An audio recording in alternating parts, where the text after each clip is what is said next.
I'm Stu Stone. And I'm Jamie Kennedy. And this is magnetic.com. Mag. Jamie, Kennedy, and Stu Stone back together, taking over the music world again. Has the world really missed us? I think they missed us. Swing it around. So you'll pop rocks. Shooting the music video for Kid on Christmas with my partner in crime, Jamie Kennedy. I am Stu Stone, another Jewish entertainer doing a Christmas song. Mark it! Okay.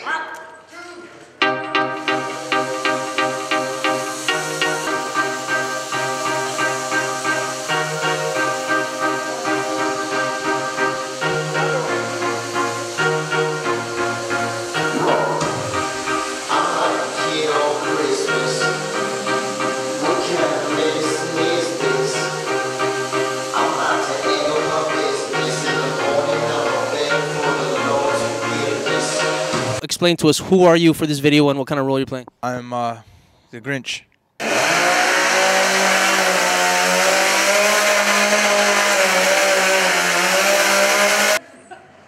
Destroy that.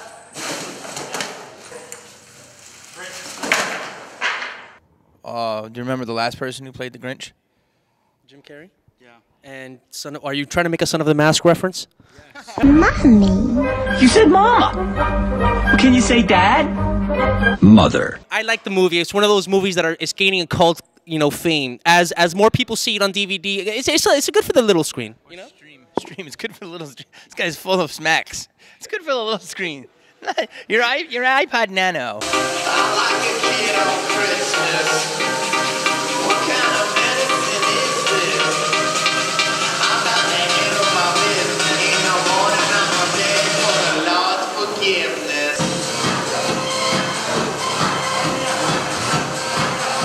We were talking over the summer. I had put out my album, and I sent it to Jamie right before I put it out. And I didn't even tell him I was doing an album, really. I just kind of sent him the album and was like, yo, before I put this out, I would love for you to hear it. And he heard the album, and he loved it. And, that meant a lot to me, obviously. And it kind of like maybe, I'm not speaking on behalf of you, but I think it kind of got his creative juices flowing again, like, yo, I want to do this again. Well, it's to rap. I haven't rapped in a while, and my agents and managers are like, grow up. You're 40 now. Like, just keep acting and stuff. But, like, I see people that are 47 doing shit that's funny. And actually, he gave me the song, and as I was doing that, I was smoking a hookah with Ilya, who's here, who's directing this video. And Ilya was the first AD of my movie that I did in Armenia. And it was over the summer. I spent the whole summer in Armenia. And he's like, when are you going to rap again? And we used to sit at these cafes, and I'm like, what do you mean? Why am I going to rap? He's like, yeah, your shit was good. And he had it. And he's an Israeli kid. And in all these hookah places, there's tons of TVs in Armenia, and they're couches, and they just play tons of rap videos. And he's like, yeah, you should be, at least you'll blow up in Armenia.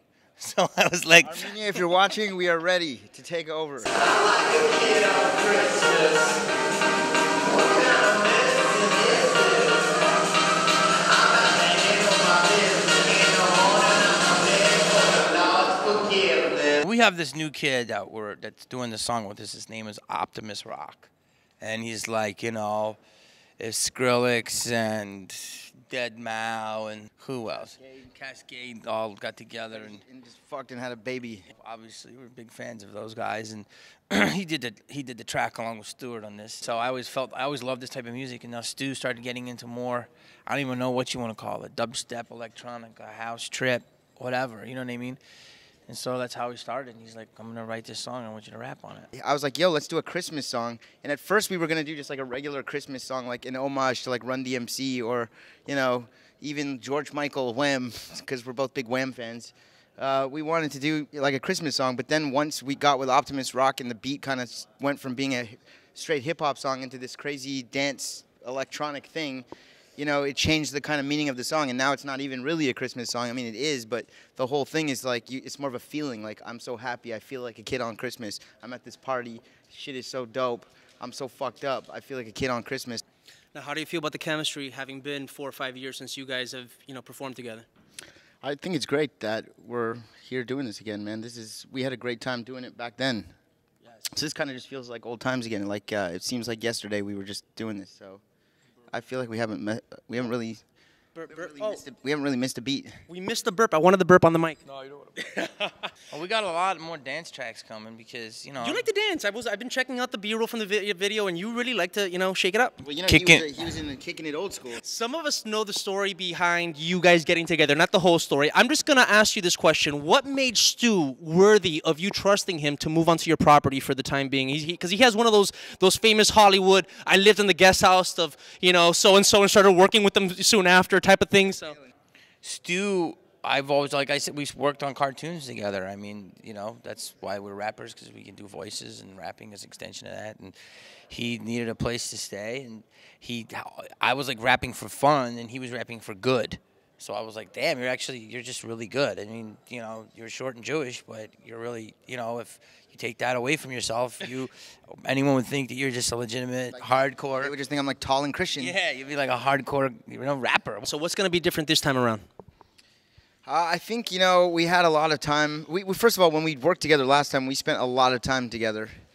Like, we were literally together every day for like 3 years. Yes. So, anybody would just go crazy after that amount of time. You look at anybody who shot reality shows together, the Hogans, the Kardashians, Nick Lachey and Jessica Simpson. The Osbournes. It never ends up well. You want to punch each other in the face. Like, if you're married, you want to kick your wife out. I think the fact that we never actually slept together kind of helped it so that we didn't have that drama. Sleep with February and March.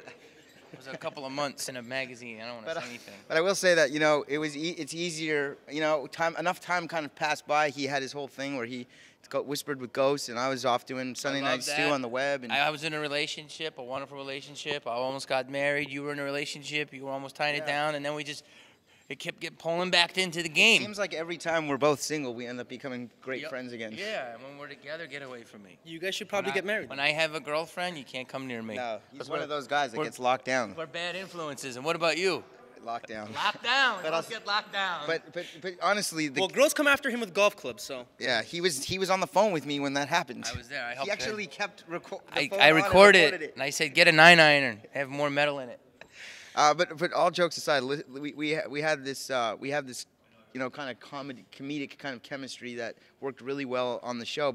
From the mean streets of Hollywood comes the true story of two friends making the move from acting to rapping. 1984, lying in the grass. First time I ever got some ass. Pop rocks in my mouth. Wanna go south? Are you serious?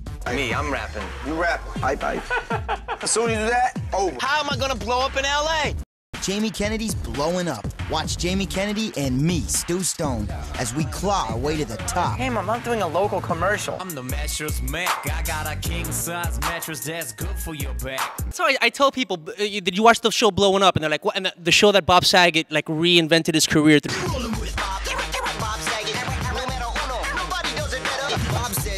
Show him some affection. Then he walked up, wound up, and cold clock deck. I want to take it back to that moment because I thought it was an amazing show and I was waiting for the second season. But what happened? Were they offended by the state-of-the-art black prosthetic makeup? I mean, I'll let you answer that one. Well, Jamie's green today, and he's been other colors before, and some of them are more offensive than others, I guess. No, I would say that the show was good. It just we were ahead of our time, maybe. I don't know. Our humor was a little bit up here. We were definitely ahead of our time. And then now, if you look at what our show was, it was two white guys who were funny, but with good beats. Now it's kind of like comical white rap is accepted, but we're not accepted. We were kind of like, we used to do videos, and we would get like the #1 video on YouTube, and we'd go to the record company and be like, we got the #1 video on YouTube, and they'd be like, what's YouTube? We at one time had the #1 music video on YouTube. That was us. The #1. And then one time we had the #1 podcast. We had the #1 song on MySpace back in the day. Shout out to MySpace. Yeah, but, we did. Our song was 300,000 stolen downloads. It was tracked by Warner Brothers. The internet was just blowing up. And it didn't mean anything to them at the time. We'd be like, we got 1 million downloads this week. And they'd be like, so? And now if you do that, you're like huge. Because the music was actually pretty fresh, people weren't sure if you were being serious or not. And that kind of threw some, like, the morons off. Like, are they joking? Are they not joking? Is there, like, what kind of fine line are you guys trying to... It's interesting you say that, because now I look at LMFAO, and they're like, their music is... LMFAO. Yeah, LMFAO. LMFAO. LMFAO. Their music is great. Their music is great. and they're hilarious. Play chess with those guys outside of Coffee Bean. It's true. That was them? Yeah. That was them. Wait, that was him? He used to play. I'm looking at the Red Foo. Red Foo is a hell of a chess player. He used to sit outside of Coffee Bean playing any homeless person that would play against him. And Perez Hilton's inside working on his blog at that Coffee Bean. I'm looking at him going, I know that fro. Yeah.